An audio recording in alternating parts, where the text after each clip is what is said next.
श्री दुर्गा देवी नमः। दिव्य अपराध क्षमापन स्तोत्रम। माँ, न मैं मंत्र जानता हूँ न यंत्र, अहो मुझे स्तुति का भी ज्ञान नहीं है, न हवन का पता है न ही ध्यान का, स्तोत्र कथा की जानकारी भी नहीं है, न तो तुम्हारी मुद्राएं जानता हूँ न तो व्याकुल होकर विलाप करना ही आता है। परंतु एक बात जानता हूँ, केवल तुम्हारा अनुसरण, तुम्हारे पीछे चलना, जो कि सब क्लेशों को, समस्त दुख विपत्तियों को हर लेता है। उनका उद्धार करने वाली कल्याणमयी माता, मैं पूजा की विधि नहीं जानता, मेरे पास धन का भी अभाव है, मैं स्वभाव से ही आलसी हूँ और मुझसे ठीक ठाक पूजा का संपादन हो भी नहीं सकता। इन सब कारणों से तुम्हारे चरणों की सेवा में जो त्रुटि हो गई है उसे क्षमा करना, क्योंकि कुपुत्र का होना संभव है किंतु कहीं भी कुमाता नहीं होती। माँ, इस पृथ्वी पर तुम्हारे सीधे साधे पुत्र तो बहुत से हैं, किंतु उन सब में मैं ही अत्यंत चपल तुम्हारा बालक हूँ। मेरे जैसा चंचल कोई विरला ही होगा। सिवाय मेरा जो यह त्याग हुआ है, यह तुम्हारे लिए कदा भी उचित नहीं है, क्योंकि संसार में कुपुत्र का होना संभव है किंतु कभी भी कुमाता नहीं होती। जगदम्बा माता, मैंने तुम्हारे चरणों की सेवा कभी नहीं की। देवी, तुम्हारे अधिक धन भी समर्पित नहीं किया, तथापि मुझ जैसे अधम पर तुम अनुपम स्नेह करती हो। इसका कारण यही है कि संसार में कुपुत्र पैदा हो सकता है किंतु कहीं भी कुमाता नहीं हो सकती।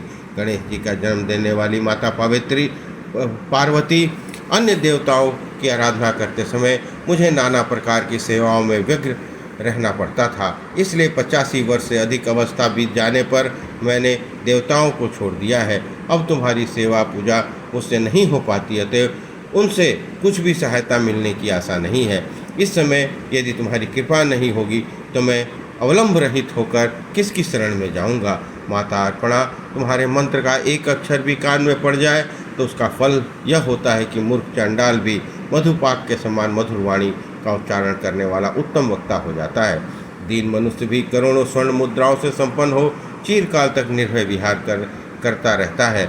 जब मंत्र के एक अक्षर के श्रवण में ऐसा फल है तो जो लोग विधि पूर्वक जप में लगे हैं उनके जप से प्राप्त होने वाला उत्तम फल कैसा होगा, इसको कौन मनुष्य जान सकता है। भवानी, जो अपने अंगों में चिता की राख भूत लपेटे रहते हैं, जिनका विष ही भोजन है, जो दिगंबरधारी नग्न रहने वाले हैं, मस्तक पर जटा और कांठ में नागराज वासुकी को हार के रूप में धारण कर रहते हैं, उनके हाथ में कपाल दीक्षा पात्र शोभा पाता है।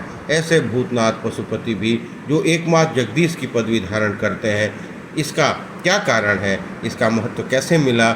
यह केवल तुम्हारी पाणी ग्रहण की परिपाटी का फल है। तुम्हारे साथ विवाह होने से ही उनका महत्व बढ़ गया।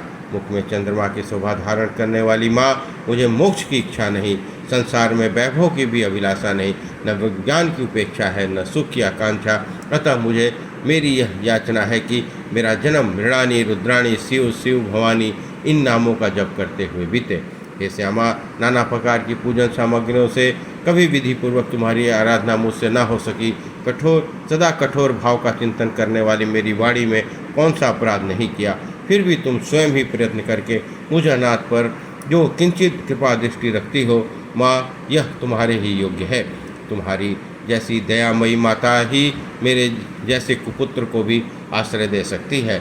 माता दुर्गे, करुणा सिंधु महेश्वरी, मैं विपत्तियों में फंसकर आज जो तुम्हारे शरण में स्मरण करता हूँ, पहले कभी नहीं करता था।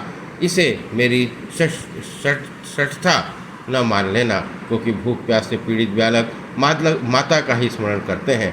जगदम्ब, मुझ पर जो तुम्हारी पूर्ण कृपा बनी हुई है, इसमें आश्चर्य की कौन सी बात है। पुत्र अपराध पर अपराध क्यों न करता जाता हो, फिर भी माता उसकी उपेक्षा नहीं करती। महादेवी, मेरे समान कोई पाप ही नहीं है और तुम्हारे समान कोई दूसरी पाप हारनी भी नहीं है। ऐसा जानकर जो उचित जान पड़े वह करो। इस प्रकार